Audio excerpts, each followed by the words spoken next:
கொண்டே இருப்பார்கள். அதன் காரணமாகத்தான் நபிகள் நாயகம் ஸல்லல்லாஹு அலைஹி வஸல்லம் அவர்கள் காலத்தில் வாழ்ந்த அந்த சமுதாய மக்களிடத்திலே இறை நம்பிக்கை அதிகமாக காணப்பட்டது. அவர்கள் இறைவனை சரியான முறையில் நம்பியதால்தான் அவர்கள் தங்கள் உயிரை உயிராக மதிக்கவில்லை. தங்கள் பொருளாதாரங்களை உடைமைகளை பெரிதாக அவர்கள் நினைக்கவில்லை.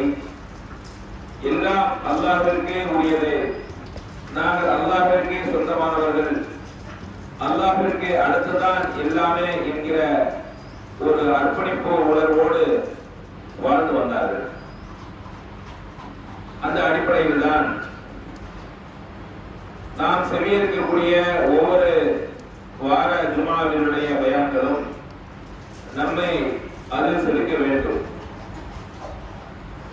அப்படி நம்முடைய உள்ளம் சரிபடுத்தப்படவில்லை என்று சொன்னால் நாம் மேலும் அலட்சியமாகவே வாழ்ந்து கொண்டிருக்கின்றோம்.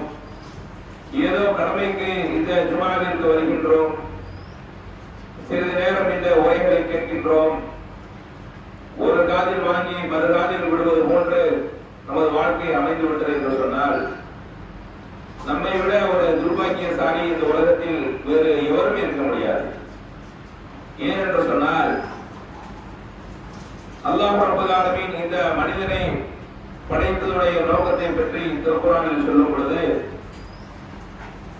இந்த மனிதர்களை சோதிப்பதற்காக வேண்டி படைத்திருக்கின்றேன்.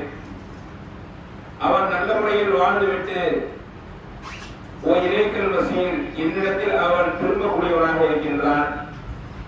அவன் திரும்பி வரும் பொழுது அவனுக்கு ஏற்ற கூலியை நான் வழங்குவதற்கு தயாராக இருக்கின்றேன்.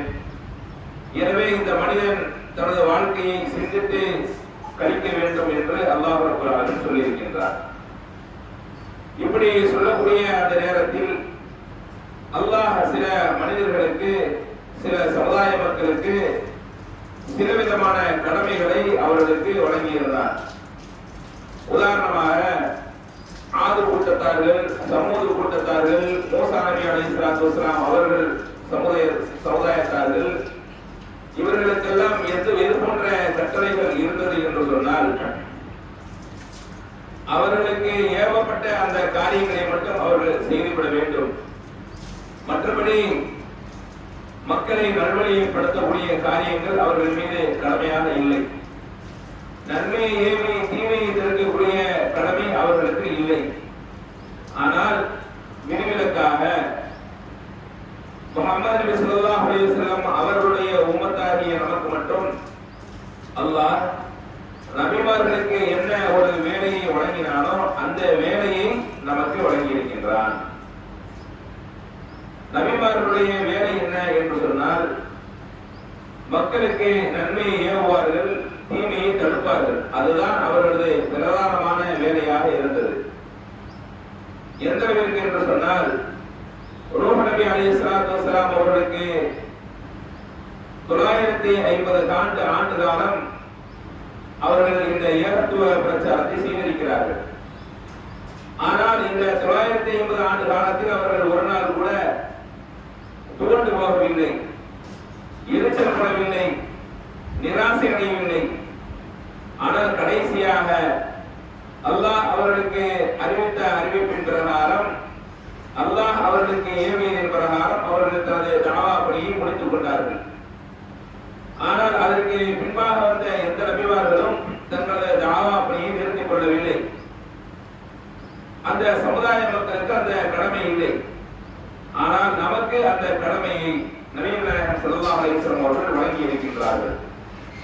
பல்யகு அன்னி வலவ் ஆயா, என்னிடமிருந்து ஒரே ஒரு செய்தி பெறப்பட்டாலும் அதை நீங்கள் மக்களுக்கு எடுத்துச் சொல்லுங்கள் என்று நமக்கு சொல்லியிருக்கின்றார்கள். அல்லாஹ் ரப்பல் ஆலமீனும் திருக்குர்ஆனில் ஒரு ஒப்பீடை சொல்லி காண்பிக்கின்றான். அல்லாஹ் பொதுவாகவே உதாரணம் சொல்வதில் அல்லாஹ்வை விட சிறந்த உதாரணம் யாராலும் சொல்ல முடியாது. அவ்வளவு அழகான முறையில் உதாரணங்களை சொல்லுவான். உயிரோடு இருப்பவனும் உயிரின்றவனும் சமமாகவார்களா என்று அல்லாஹ் கேட்கின்றார். சமமாக மாட்டார்கள். உயிர் உயிரோடு இருப்பவன் யார் என்றால், எவன் நன்மையை ஏவை தீமையை தடுக்கின்றானோ அவன் உயிரோடு இருக்கக்கூடியவன். எவன் மையத்தி என்று சொன்னால், எவன் அவன் கண்களுக்கு முன்பாக நடக்கக்கூடிய தீமைகளை தடுக்கவில்லையோ, எவன் மக்களுக்கு நன்மையான விஷயங்களை ஏவவில்லையோ அவன் ஒரு ஜனாதா. ஜனாதாவை என்ன செய்யாது? எந்த நன்மையையும் ஏவாது, எந்த தீமைகளையும் தடுக்காது. இன்று பாருங்கள், நாம் வாழக்கூடிய இந்த காலகட்டத்திலே பாவங்கள் என்பது செய்வதற்கு மிகவும் சிரமப்பட தேவையே கிடையாது. மிகவும் சர்வசாதாரணமாக பாவங்களை செய்துவிடலாம். இன்னும் சொல்ல போனால், இன்றைய முஸ்லிம்கள் எப்படி வாழ்ந்து கொண்டிருக்கிறார்கள் என்று சொன்னால், நாம் எதை நேர்வழி என்று அறிந்து வைத்திருக்கின்றோம். நாம் ஈமான் என்னும் அந்த கண்ணாடியை அணிந்து கொண்டு இந்த மக்களை பார்த்தால், ஏகத்துவம் எனும் கண்ணாடியை அணிந்து கொண்டு இந்த மக்களை பார்த்தால் எவ்வளவு ஆபத்தான ஒரு வாழ்க்கையை வாழ்ந்து கொண்டிருக்கிறார்கள் என்பது நமக்குத்தான் தெரியும். இன்று எப்படி வாழ்ந்து கொண்டிருக்கிறார்கள் மக்கள் கொஞ்சம் சிந்தித்து பாருங்கள். முஸ்லிம்கள் என்று தங்களை சொல்லிக் கொள்கின்றார்கள். ஆனால் அவர்கள் செய்யக்கூடிய, அவர்கள் வாழ்வில் கடைபிடிக்கக்கூடிய முக்கியமான நிகழ்வுகள் அனைத்திலும் பிற மத கலாச்சாரங்களை மிகவும் சர்வசாதாரணமாக எவ்வித கூச்ச உணர்வின்றியும் செய்து வருகின்றார்கள். உதாரணத்திற்கு சொல்லும் என்றால், ஒரு குழந்தை பிறந்தால் அந்த குழந்தை பிறப்பது முதல், அந்த குழந்தை பிறக்கிறதுல ஒரு நல்ல விஷயமான வார்த்தை பார்க்க பொதுவாக எல்லாரும் பார்க்கிறாங்க. ஒரு குழந்தையை பிறந்தால் என்ன செய்ய வேண்டும்? அந்த குழந்தைக்கு ஒரு பெயரை வைக்க வேண்டும். அந்த குழந்தையின் பெயரால் அக்கீகா கொடுக்க வேண்டும். ஆனால் அந்த குழந்தை பிறந்தவுடன் அங்கிருந்து மார்க்கம் சொல்லாத விஷயங்களை மக்கள் செய்ய ஆரம்பித்து விடுகிறார்கள். ஒரு காலம் என்ன செய்யறாங்க? பாங்கு சொல்றாங்க. அல்லாஹ் இத முதல் பாங்கு, இதத்தை கேட்கணும் அப்படிங்கிறாங்க. அடுத்தபடியாக என்ன? அதற்கு அடுத்தபடியாக அந்த குழந்தைக்கென்று மார்க்கம் சொல்லிய எத்தனையோ சம்பிரதாயங்கள் இருக்கின்றது, மார்க்கம் சொல்லிய கடமைகள் இருக்கின்றது. நபிகள் நாயகம் ஸல்லல்லாஹு அலைஹி வஸல்லம் அவர்கள் 7வது நாளிலே அந்த குழந்தைக்கு தலைமுடியை இறக்குவார்கள். அந்த தலைமுடியின் அளவிற்கு, அந்த கணத்திற்கு அளவிற்கு வெள்ளியை தர்மம் செய்வார்கள் என்கிற கட்டளை இருக்கின்றது. ஆண் குழந்தையாக இருந்தால் 2 ஆடுகளை அறுத்து ஏழை எளிய மக்களுக்கு விநியோகம் செய்ய வேண்டும் என்கிற கட்டளை இருக்கின்றது. பெண் குழந்தையாக இருந்தால்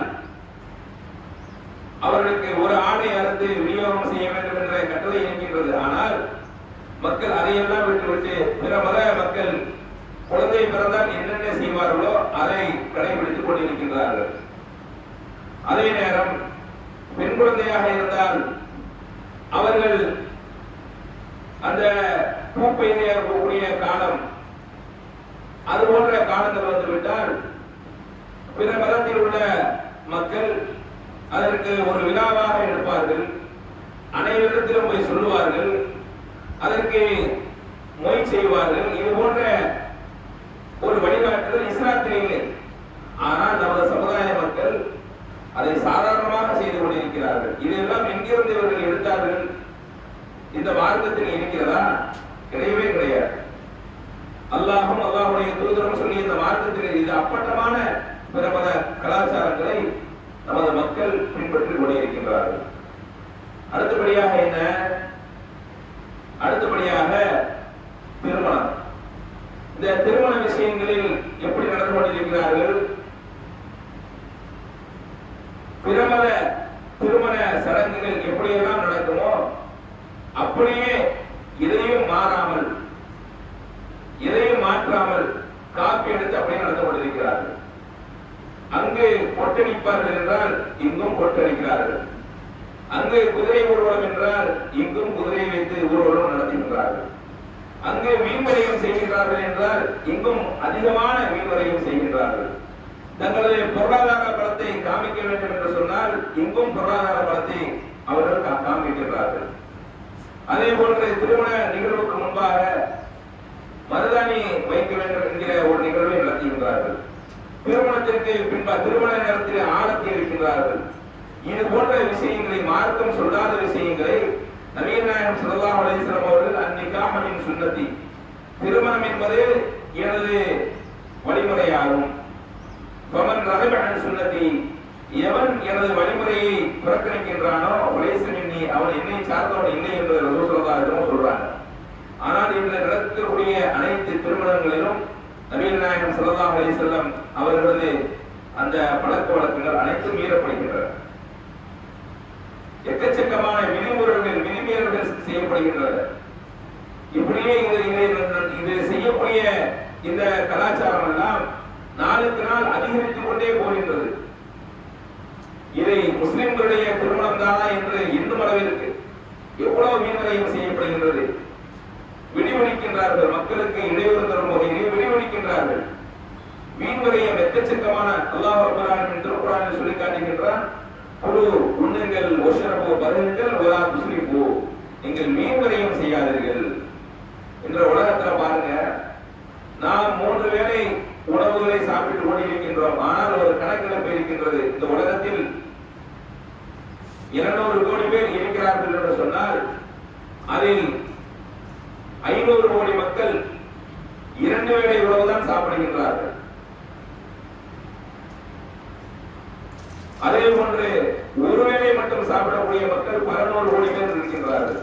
நாம் நினைத்துக் கொண்டிருக்கிறோம் நமக்கு 3 வேளை சரியா சாப்பாடு கிடைக்கிறது, நம்ம கரெக்டா தான் இருக்கிறோம்.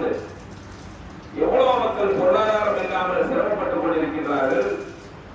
அவர்களுக்கு முஸ்லிம்களுக்கு இருக்கக்கூடிய கடமைகளை எதையும் நிறைவேற்றுவது கிடையாது. அவனுக்கு ஜக்காத் கடமையாக இருக்கும், அந்த ஜக்காத்தை கொடுக்க மாட்டான். அவனுக்கு தான தர்மங்கள் கடமையாக இருக்கும், அதை ஒழுங்கா செய்ய மாட்டான். ஆனால் இது போன்ற மீன் வகைகளை நிறைய செய்வதை பார்க்கின்றோம். சரி, இப்படியெல்லாம் பார்த்தால் ஒரு மோமினாக இருக்கக்கூடிய, ஒரு ஏகத்துவவாதியாக இருக்கக்கூடிய நாம் என்ன செய்ய வேண்டும் என்று சொன்னால், நபிகள் நாயகம் ஸல்லல்லாஹு அலைஹி வஸல்லம் அவர்கள் சொன்னார்கள், உங்கள் கண்களுக்கு முன்பாக, உங்களுக்கு முன்பாக ஒரு தீமையான விஷயம் நடந்தால் அதை கரத்தால் தடுங்கள், அல்லது நாவினால் தடுங்கள், அல்லது அந்த இடத்தை விட்டு, அந்த சபையை விட்டு நீங்கள் ஒதுங்கி விடுங்கள். நீங்கள் அந்த விஷயத்தை புறக்கணிப்பதுதான் உங்களுக்கு நன்மை தரும். மேலும் அதுதான் ஈமானுடைய தாழ்ந்த நிலையாகும். கரத்தால் தடுக்கிறதா உயர்ந்த நிலை, நாவால் சொல்லி தடுக்கிறதா ஒரு அடுத்த நிலை. இல்ல நான் எதுவோ சொல்றேன், அதுக்கு வரலப்பா அப்படின்னு சொல்றது தாழ்வான நிலை என்று மார்க்கம் சொல்கின்றது. இன்று பாருங்கள், நாம் இந்த ஏகத்துவ பிரச்சாரத்தை மக்களுக்கு மத்தியிலே வீரியமாக எடுத்து செல்லாததன் காரணமாக அவர்கள் மனோயிச்சையை மார்க்கமாக கொண்டுவிட்டார்கள். இதனை பெரிய விஷயம் என்னவென்று சொன்னால், ஆலிம்களாக இருக்கக்கூடியவர்கள், இது போன்ற சடங்குகளை நடத்தி வைக்கக்கூடிய ஆலிம்களாக இருக்கக்கூடியவர்கள், அவர்களுக்கு கிடைக்கக்கூடிய அந்த வாய்ப்பை எப்படி பயன்படுத்துகிறார் என்று சொன்னால், மணமகன் வீட்டாரை புகழ்வதும், மணமகள் வீட்டாரை புகழ்வதும், அவர்களுடைய சொந்த பந்தங்களுடைய அவர்களுடைய சுய புராணங்களை பேசுவதும், இப்படியே பேசிக்கிட்டு இருக்கார். ஆனால் அந்த இடத்திற்கு வருவதற்கு முன்பாக அவ்வளவு அடிச்சாட்டியம் செய்து கொண்டு வந்திருப்பார்கள். அதையெல்லாம் தடுப்பதற்கு, அதையெல்லாம் கண்டித்து பேசுவதற்கு எந்த ஆலிம்களும் தயாராக இல்லை. என்னப்பா இது, என்ன நீங்கள் என்ன எப்படி நீங்கள் வருகிறீர்கள்? அன்னைக்கெல்லாம் பார்த்தீங்க அப்படின்னா வாகனங்களில் இந்த குருபூஜை என்று சில பிரபல சகோதரர் என்ன செய்வாங்க அப்படின்னா, வாகனங்கள் மேலே ஏறி என்ன செய்வாங்க, ஆட்டம் போட்டு கொண்டு வருவார்கள், சத்தம் விட்டு கொண்டு வருவார்கள். அது போன்ற திருக்கணியில் என்ன செய்யறாங்க, சத்தம் போட்டு கூட என்ன செய்யறாங்க, போறாங்க வாகனங்கள்ல. அதை பார்க்கக்கூடிய பிரபல, அதாவது முஸ்லிம்கள் என்றால் ஒரு பார்வை இருக்கிறது. எப்படிப்பட்ட பார்வை? நல்ல மக்கள், ஒழுக்கமான மக்கள், இவர்கள் எல்லாம் அதையெல்லாம் கெடுக்கக்கூடிய இனிமையர்களை வாங்கி கொடுக்கக்கூடிய செயல்களை செய்து கொண்டிருக்கிறார்கள். இதையெல்லாம் பார்க்கவும் செய்கிறார்கள் இமாம்கள். ஆனால் அந்த இமாம்கள் அதை பற்றி எதுவும் சொல்வது கிடையாது. சரி, நமக்கும் இந்த ஏகத்துவத்திற்கும் உங்களுக்கு மத்தியிலே சில குர்ஆன் விஷயத்திலும் ஹதீஸ் விஷயத்திலும் சில கருத்து முரண்பாடுகள் இருக்கிறது என்று சொன்னால் அதை ஒரு பக்கம் வைத்துக் கொள்ளலாம். இதுவெல்லாம் தெளிவாக தெரியக்கூடிய பாவம் தானே. இதையெல்லாம் தடுப்பதற்கு கூட உங்களுக்கு மனம் வரவில்லை என்று சொன்னால், ஏன் இந்த இழிநிலை? இப்படி இருந்தால் நாம் எப்படி மாறிவிடுவோம் என்று சொன்னால், இதற்கு யூதர்களுடைய ஒரு முன்னுதாரணம் இருக்கின்றது. நபிகள் நாயகம் ஸல்லல்லாஹு அலைஹி வஸல்லம் அவர்கள் சொன்னார்கள், குர்ஆனில் அல்லாஹ் சொல்லக்கூடிய அந்த வசனம், யூதர்களுக்கு அல்லாஹ் ஒரு தண்டனையை கொடுத்தான். யூதர்கள் அல்லாஹ்வுடைய அருள்கொடைகளை நிறைய அனுபவித்து வந்தார்கள். அவர்கள் கேட்கிறதே அல்லாஹ் கொடுத்திருக்கிறான். என்ன செய்வாங்க இந்த யூத மக்கள், அல்லாஹ் இருக்கிற நம்பிக்கை இல்ல, வானத்திலிருந்து எங்களுக்கு உணவுகளை இறக்க அப்படிமா. அல்லாஹ் என்ன செய்யறது, உடனே அவர்களே தண்டிப்பது கிடையாது.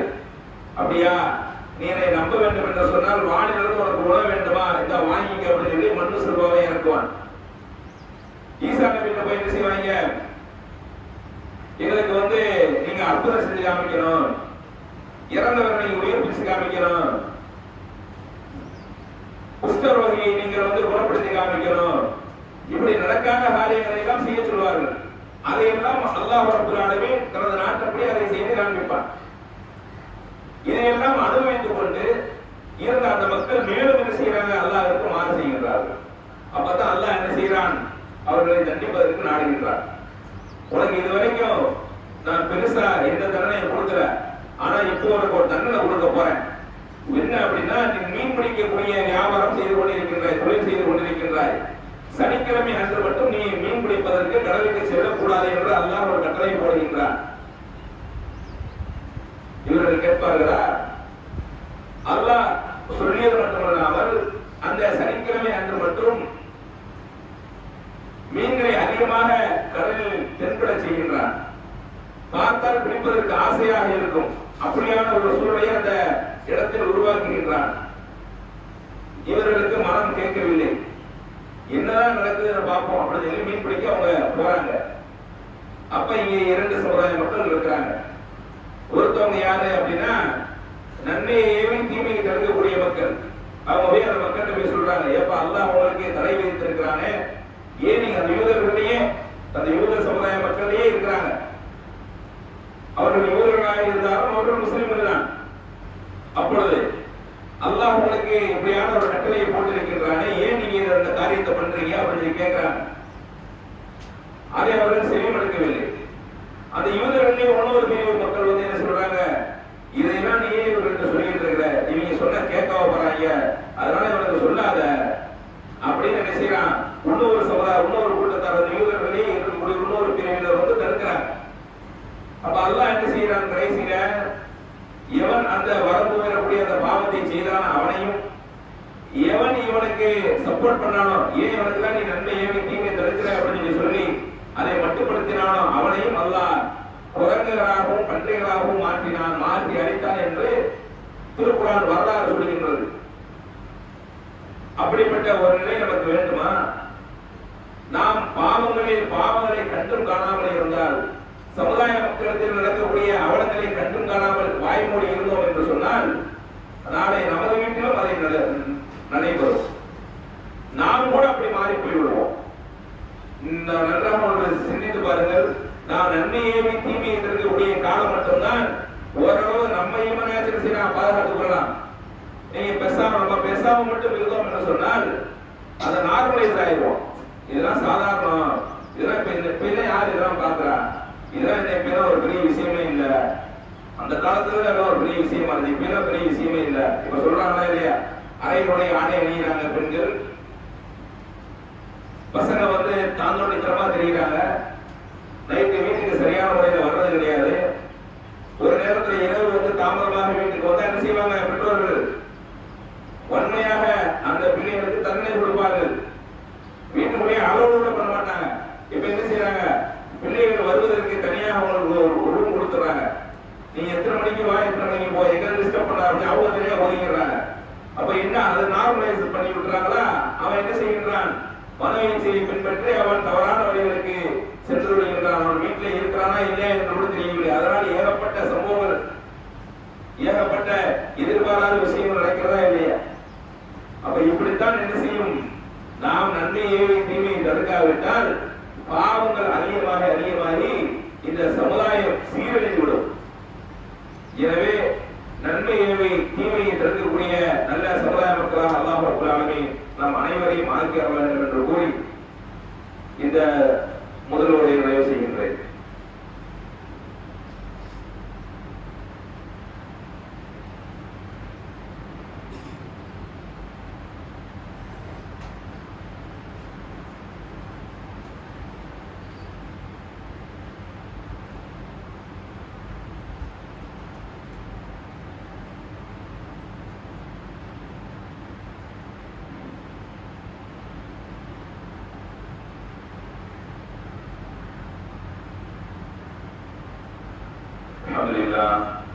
அல்ஹம்துலில்லாஹி வஹ்தஹு வஸ்ஸலாத்து வஸ்ஸலாமு அலா மன் லா நபிய்ய பஅது. கணியத்திற்குரிய எல்லாம் வல்ல அல்லாஹ் ஜல்ல ஷானஹு வ தஆலாவின் நல்லடியார்களே, இன்ஷா அல்லாஹ் வரக்கூடிய ஜும்மா 16/1/2002 அன்று நடக்கக்கூடிய அந்த ஜும்மா வசூல் ராமநாதபுரம் மாவட்டம் வெளிப்பட்டினம் கிளையில் அமைந்திருக்கக்கூடிய மஸ்ஜித் அல் அக்ஸா பள்ளிவாசலுக்கு இந்த ஜும்மா வசூலை வழங்க இருக்கின்றோம்.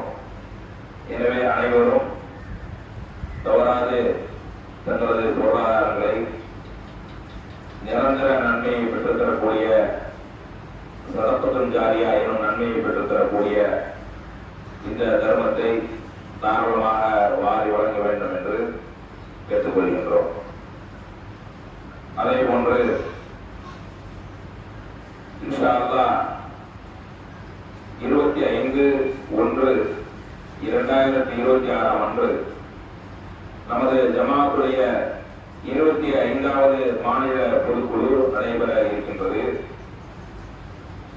இந்த பொதுக்குழு ஈரோடு பிளாட்டினம் மஹாலில் நடைபெற இருப்பதால் அதற்குண்டான பயண ஏற்பாடுகளை இன்ஷா அல்லாஹ் கிளை சார்பாக ஏற்பாடு செய்யப்படும்.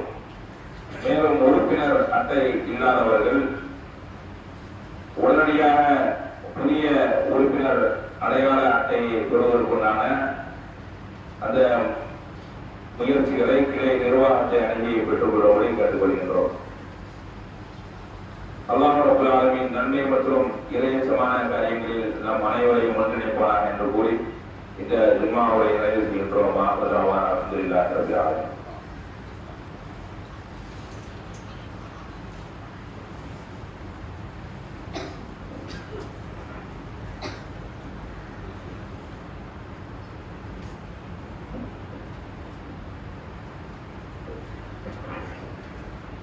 அல்லாஹு அக்பர், அல்லாஹு அக்பர்.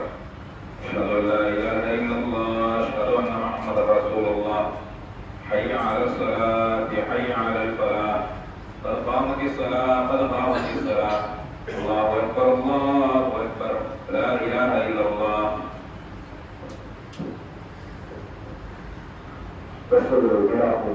பெருக்கமாக வைத்துக் கொள்ளுங்கள்.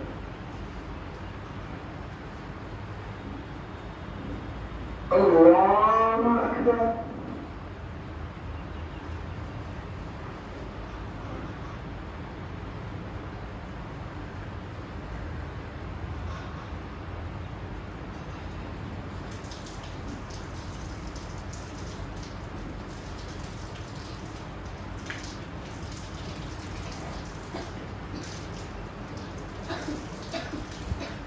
Alhamdulillahi Rabbil Alamin, Ar-Rahmanir Rahim, Maliki Yawmiddin, Iyyaka na'budu wa iyyaka nasta'in, ihdinas siratal mustaqim, siratal ladzina an'amta 'alaihim ghayril maghdubi 'alaihim waladdallin.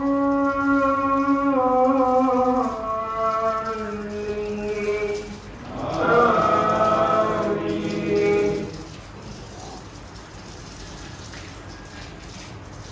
Sabbih isma rabbikal a'la alladhi khalaqa fasawwa walladhi qaddara fahada والذي أخرج المرعى فجعله غثاء أحوى سنقرئك فلا تنسى إلا ما شاء الله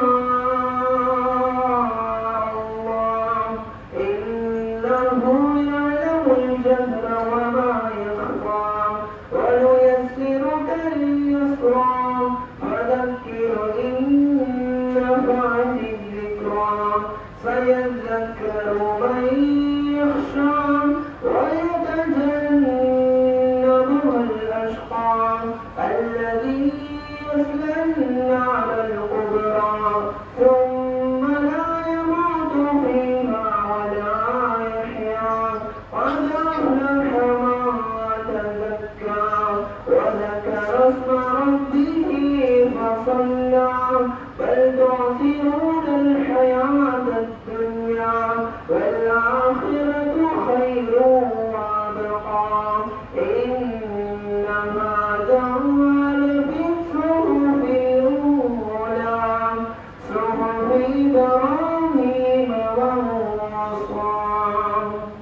الله أكبر الله أكبر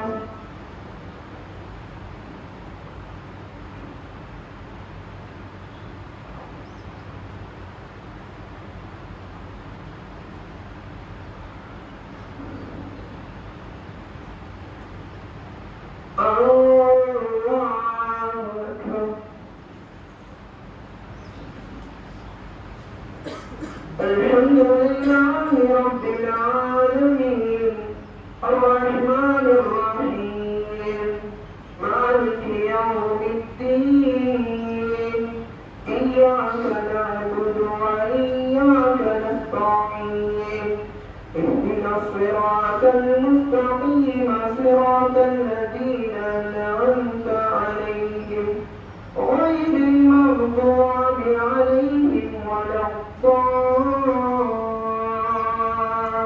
الضالين آمين أفلا ينظرون إلى الإبل كيف خلقت وإلى السماء كيف رفعت وإلى الجبال كيف نصبت وإلى الأرض كيف سطحت فذكر إنما أنت مذكر لست عليهم بمسيطر إلا من تولى وكفر فيعذبه الله العذاب الأكبر إن إلينا إيابهم ثم إن علينا حسابهم الله أكبر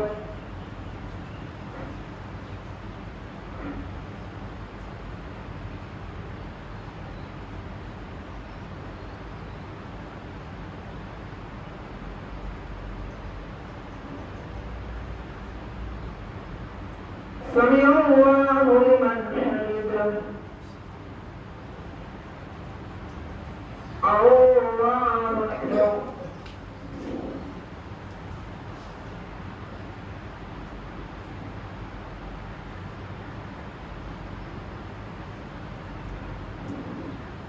الله أكبر الله أكبر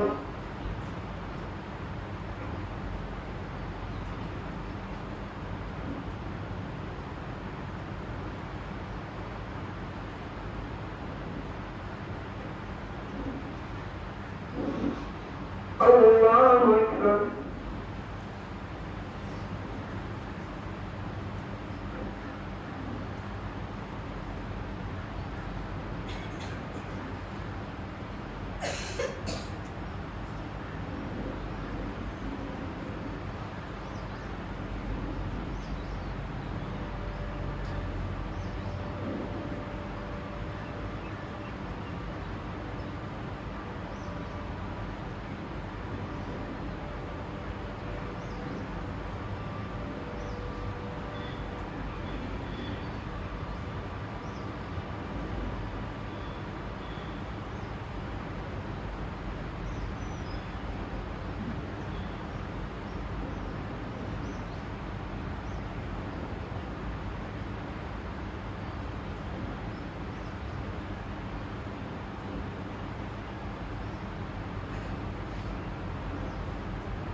السلام